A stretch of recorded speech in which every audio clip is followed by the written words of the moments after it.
Alright guys, what's up? Welcome back.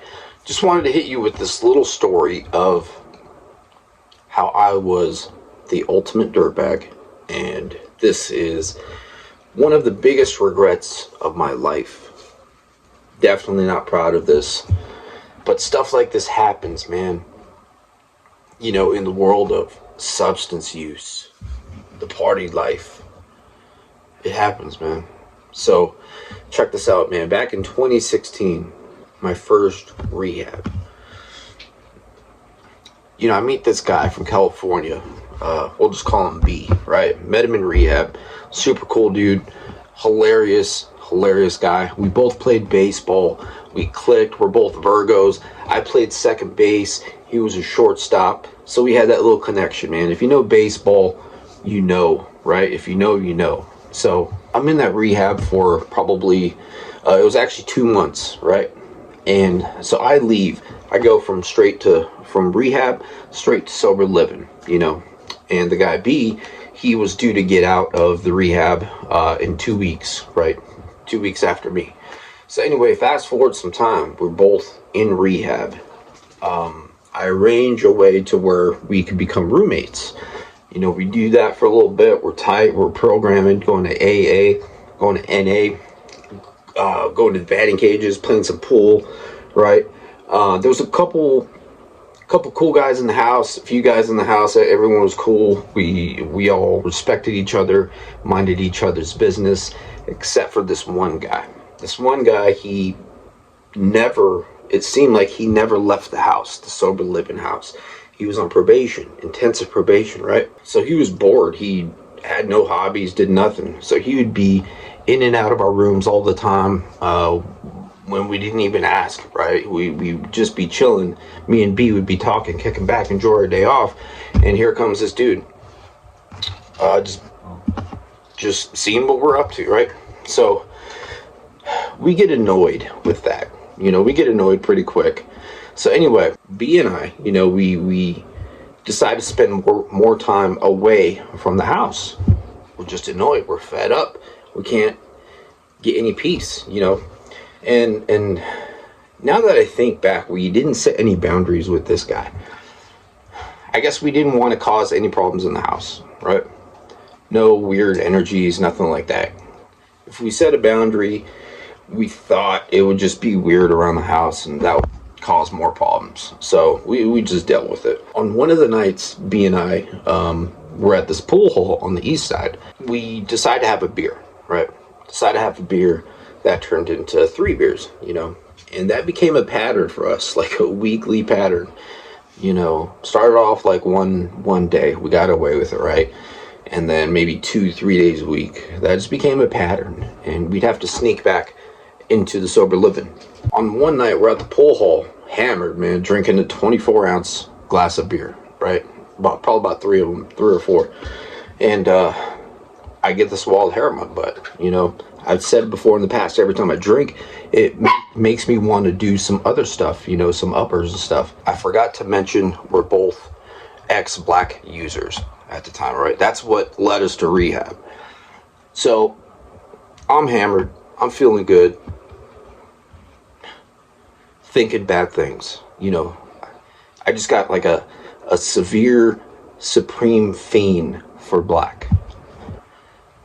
We're on the back patio at the bar, smoking area, outside, nice weather, evening. I look at B. I'm like, are you thinking what I'm thinking? Basically, I had black on my mind. He looks at me with a grin on his face, looking all hammered. Yeah. He knew, somehow he knew what I was talking about. He knew I wanted black. He knew I wanted to pick up black. That's how tight we were. I didn't even have to say it, but he knew. He knew. We didn't even talk about this. It wasn't even I didn't even go to the bar with that on my mind, like with that intention, Things were going good, aside from the roommate, the housing situation, and the stress, right? The annoyance at the house. So at that point in time, I had my dealer's number memorized. And I either texted him or called him, let him know who I was with, let him know what I wanted, how much, and how long is it going to be until we could pick up. He said come by in like 30 minutes or 45 minutes, something like that. And that's about how long it was going to take for us to get there. So we pay our tab at the bar, and we head south to the south side. We go pick up. We use. We're having a good time along the way, bumping some music, right? Just being giddy, right? Like we both knew we were about to do something we weren't supposed to do, something that's totally forbidden, especially when you're in the rooms. Totally forbidden. We didn't use any of the coping mechanisms. We didn't pick up the phone, call anybody, call the sponsor. We didn't try and talk each other out of it. We decided to keep that for ourselves, and we knew that there'd be a possibility of go on another run, right after that decision. So pick up, we do our thing. That became a regular pattern, maybe that just became a regular pattern. You know how that goes. So, fast forward some time, we both get kicked out. We both go our separate ways. He goes back to California, and I'm just here doing my thing, just on another run, right? We stay in contact, I don't remember how often we talked, but we stayed in contact. He's doing bad out there in Cali. He's starting to do G, and he's just bad. He would send me videos. He would record himself in the midst of psychosis, right? And he'd set the phone down and just record himself having the camera facing him while he's on the floor wigging out in the middle of psychosis, looking like he's transforming into something. It was ugly, it was ugly. I didn't feel bad at the time. I was like, this guy's bad. He is living bad. He's doing bad. I didn't feel bad at the time.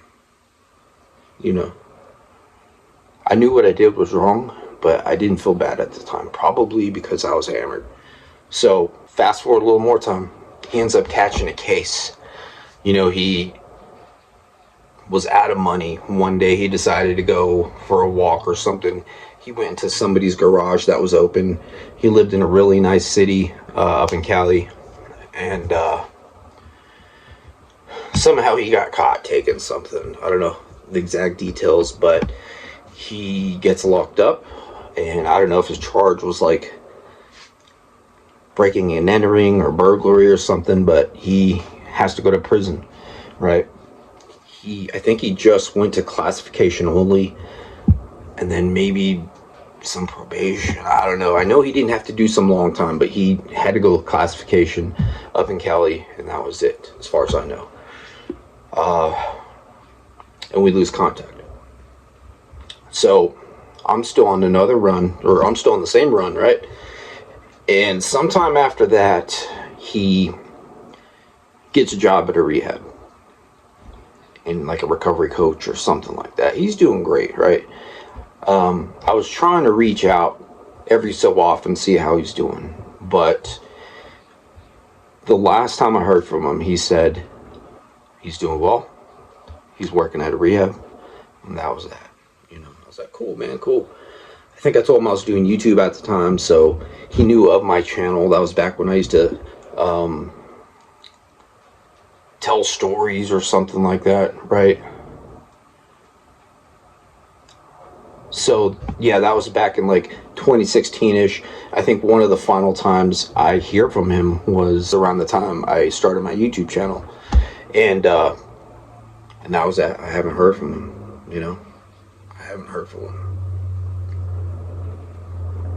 So that was probably around sometime 2022-ish was the last time I heard from him. And I would try and reach out. He just cut me off. I think after he got sober, he realized all the damage and chaos that caused, that relapse caused on his life. And he didn't want to mess with that anymore. In recovery, you have to be as selfish as you were in active addiction, right? You have to be as selfish, if not even more, because you don't want to go back. When you're living good in recovery, doing good, feeling good, you don't want to go back. You already saw how dark life could get. You don't want to have to relive that. So you refrain from all the old friends, the people, the places, the things. All those bad things in your life, you cut them out. You have to cut them out so you could keep moving forward, progressing, living well. Just being a good human again, right? And I haven't heard from him since. He knows of my channel, so hopefully he'll see how good I'm doing. Hopefully he checks in on me from time to time. But I haven't heard from him. Cut me off, right? And, I have to accept that. I just want to see how he's doing. I don't know if he's still alive. Hopefully he's still doing good, clean and sober, doing the right thing. That's all I want to know. That's all I want to find out. Anything extra would just be a plus, Regular phone calls every now and then. All that would just be a plus. But if he cut me off for the fact that he has to protect his sobriety, his well-being, I'm okay with that, because that's what you're supposed to do in recovery, right? Like I said, that's one of my biggest regrets. You're not supposed to do what I did. You're not supposed to put somebody back on their demon, right? You're not supposed to reintroduce them to their demon. In my case, I reintroduced him to black. The one thing that almost brought him down and put him in rehab. And put me in rehab.